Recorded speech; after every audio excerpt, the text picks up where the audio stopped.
आप सभी का स्वागत है इस मानवा की दुनिया में। और आप लोग मेरे चैनल को सब्सक्राइब नहीं कर रहे हैं, प्लीज़ जल्दी से जल्दी मेरे चैनल को मोनेटाइज करवा दीजिए। पिछले एपिसोड में हमने देखा था कि एमसी जो है बहुत ज़्यादा अपने आप को ट्रेन करते रहता है और उसके बाद फिर उसके पास एक नया मिशन आता है। इस चैप्टर की शुरुआत में हमें एमसी को दिखाया जाता है जो कि अपना मिशन का जानकारी देखते रहता है और बोलता है कि इन्वेस्टिगेट करना हम लोग को शॉपकीपर का बेसमेंट। और फिर वो अपने बगल वाले से पूछता है कि क्या इसके लिए रिकॉन पार्टी इनफ नहीं था।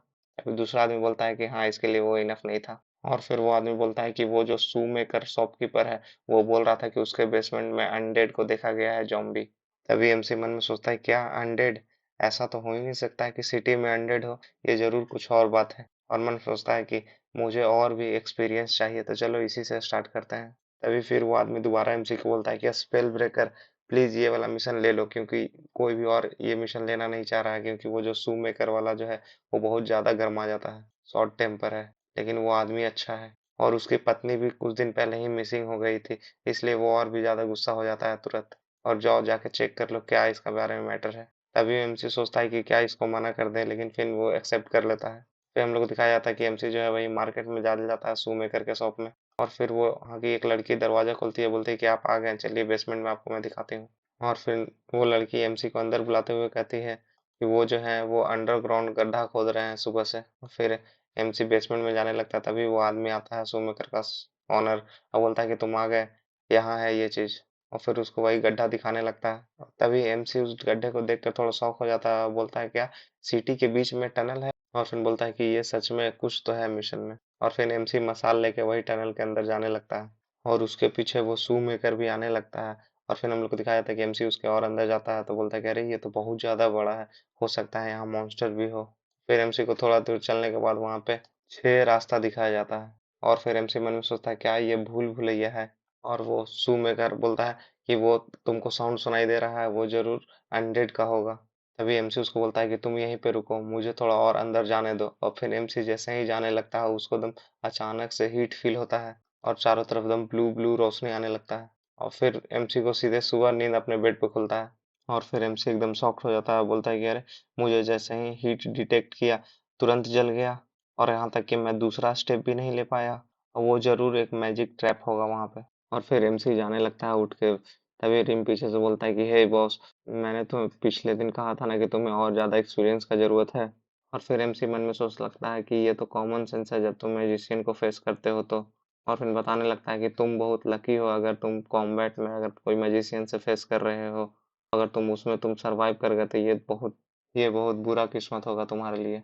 और फिर एमसी मन में सोचता रहता है कि ये मैजिक ट्रैप और मैं मैजिशियन के आगे कैसे रिकवर करूंगा, और मैं कैसे इसे ओवरकम करूंगा, मुझे कौन सा स्किल चाहिए जो मैं खुद को ट्रेन करूं। यही सोचता रहता है, तभी वो मिशन उसके पास आता है। एमसी मन में सोचता रहता है वो लिस्ट को देख के कि इसके लिए तो मैजिक स्पेशलिस्ट लगेगा, और नहीं तो जरूर कोई और हायर अप्स को इसके देखना चाहिए। और मैं एमसी मन में सोचता है कि ये पहले की तरह नहीं है जो मैं हेड ऑन हेड इससे फेस कर लूं। और मन में सोचता है क्या मैं वो एल्फ कमांडर को भी अपने साथ बुला लूं। और फिर उसको अचानक से याद आता है कि अरे, अगर मैं जल्दी नहीं पूछा तो वो आदमी अकेले ही जाके उस बेसमेंट में पहुंच जाएगा और वो मर जाएगा। एमसी फिर एकदम दौड़ के भागने लगता है उसको रोकने के लिए, और जाके सीधे गेट पे एक लात मारता है।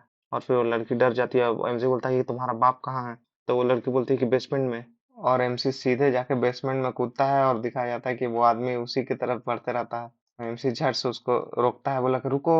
और फिर वो आदमी पीछे मुड़ के देखता है और अपना आगे पैर जैसे ही रखता है वो तुरंत फिर से ब्लू लाइट आता है और एमसी और वो आदमी दोनों को जला देता है। और एमसी फिर मन में सोचता है कि मुझे जरूर और जल्दी करना होगा और मुझे उससे पहले जाके देखना होगा और उसे ये सब से बाहर निकालना होगा।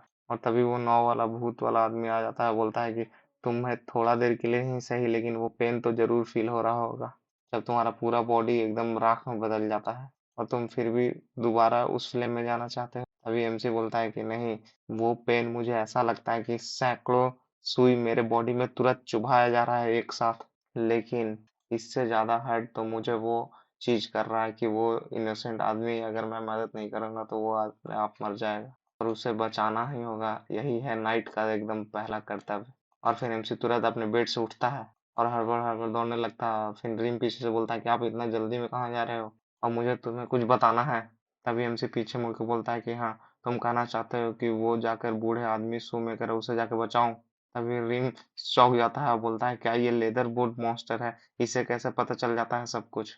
और फिर हम लोग को दिखाया जाता है कि एमसी जो है वो बेसमेंट में खुदाई करता रहता है और मैंने सोचता है कि मैं इसे अपना खुद से खोदने नहीं दे सकता हूँ, यहाँ इतना डेंजरस है, मैं इसे अकेला भी नहीं छोड़ सकता हूँ। और फिर एमसी बोलता है कि मैं अंदर जा रहा हूँ, तुम मुझे फॉलो नहीं करोगे। तभी वो आदमी बोलता है कि नहीं, ये अभी भी मेरा घर है, मैं तुम्हें ऐसे ही अंदर अकेले नहीं जाने दे सकता।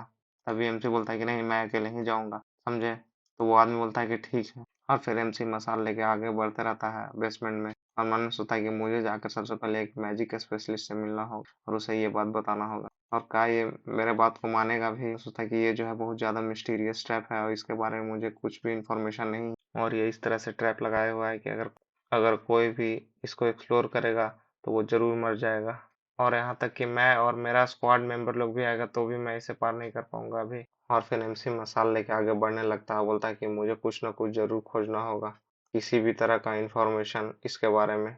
और फिर एमसी उस गुफा के सामने आ जाता है और मन में सोचता है कि इसमें से एक न एक गुफा जरूर सेफ होगा और इससे पता लगाने के लिए मुझे जरूर अंदर जाना ही पड़ेगा। और फिर मन में सोचता है कि इसी तरह अगर मैं रिपीट करते रहूंगा तो ये मेरे लिए बहुत ज्यादा आसान होगा। और उसी तरह एमसी दूसरा वाला गुफा में जाने लगता है। वो मन में सोचता है कि मुझे जरूर एक न एक हिंट्स मिल जाना चाहिए। और इसी तरह एमसी आगे जाने लगता है। मन में सोचता है कि मैं कितना बार इसी तरह मर चुका हूँ और मैं कब वो फील करूंगा कि जो ब्लेड है वो मेरे गर्दन को काटते हुए आ रहा है, और कब कोई अपोनेंट जो है मुझे नॉक कर देगा अपने स्वॉर्ड से।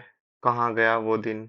और तभी एमसी को एकदम मर्डरस इंटेंट फील होता है और फिर उसको रंगा का बात याद आने लगता है और एमसी आगे बढ़ते रहता है। तभी एमसी की तरफ एक बड़ा सा ब्लेड झूल के आने लगता है और एमसी को बीच से एकदम काट देता है। और एमसी मरते हुए भी हंसते हुए बोलता है कि मैं अभी से फील कर पा रहा हूँ। और फिर से हमें नेक्स्ट डे का सीन दिखाया जाता है। एमसी वही बेसमेंट में आते रहता है और मन में सोचता है कि वो जो मर्डरस इंटेंस मैंने फील किया था वही आज का मेरा वॉल है। और फिर एमसी वही गुफा की तरफ बढ़ने लगता है और फिर अपना कदम बढ़ाता है, बोलता है कि बस ऐसे ही मत चलो, एक कदम आगे लो और फिर कुछ फील करो, उसके बाद ही अगला कदम आगे बढ़ाओ। और फिर वो दूसरे गुफा में जाता है और वो बोलता है कि मैं इस गुफा में कभी भी अपना कदम नहीं बढ़ाया हूँ और मैं यहाँ कुछ फील भी नहीं कर पा रहा हूँ, क्या यही सही रास्ता है। और एमसी फिर आगे बढ़ने लगता है मसाल लेकर और फिर वहां पे एक जगह रुक कर वो गुफा के आगे देखने लगता है, बोलता है कि यहीं से पिछले बार वो ब्लेड आया था। और मन में सोचता है कि मैं पिछले बार थोड़ा सा भी कुछ रिएक्ट नहीं कर पाया था और कुछ फील भी नहीं कर पाया था, मुझे पूरी तरह याद है। तभी वो शू मेकर वाला शॉपकीपर एमसी के पीछे आ जाता है और बोलता है कि तुम बार बार आगे पीछे क्यों जा रहे हो। तब एमसी उसको बोलता है कि मैंने तुम्हें कहा था ना कि ऊपर ही रहने के लिए, नीचे नहीं आओ। उसके बाद एमसी फिर आगे बढ़ने लगता है और बोलता है कि मैं इस बात पे पहले भी नहीं आ पाया हूँ और मैं अब आगे बढ़ते रहूंगा जब तक मैं कुछ डिटेक्ट नहीं कर लूँ। और उसके बाद फिर रात हो जाता है और एमसी फिर वही बेसमेंट से बाहर निकलने लगता है और वो शॉपकीपर एमसी को बोलता है कि तुम अंदर अभी तक क्या कर रहे थे और तुमने कुछ खाना भी नहीं खाया है अभी तक। और तभी एमसी उससे बाहर निकलते हुए बोलता है कि मैं कल आऊंगा और तुम इसके अंदर मत जाना, यहाँ हर जगह ट्रैप बस बिछा हुआ है। और फिर एमसी जाने लगता है तो वो शॉपकीपर बोलता है कि प्लीज इसे जल्दी से ठीक कर दो, मैं अच्छा से सो नहीं पा रहा हूँ, मुझे डर लगता है कहीं मेरी बेटी भी नहीं खो जाए। तभी एमसी बोलता है कि क्या तुम्हें अभी तक नहीं पता चला और क्या तुम्हारे पास कोई भी लीड है कि तुम्हारी वाइफ कैसे खोई। तभी वो आदमी अपने अंगूठी की तरफ देखते हुए बोलता है एमसी को कि वैसे भी तो बहुत सारे आदमी लोग गुम हुए हैं और उनके बारे में भी आज तक कुछ पता नहीं चल पाया। अगर तुमको कोई सांवली लेडी जिसके मुंह पे झुर्रियां हो और ये इस तरह का रिंग पहनी हो तो प्लीज मुझे इन्फॉर्म करना। तब एमसी बोलता है कि ठीक है और फिर एमसी अपने कैंप पहुंच जाता है और थोड़ा सा मेडिटेशन करने लगता है। और रंगा जैसे ही उसको यहाँ बोलने जा रहा वाला होता है वैसे ही एमसी आंख खोल के उसको देख लेता है और तभी फिर रिम उसको बोलता है कि चलो अब बहुत हो गया, अब जाओ सोने।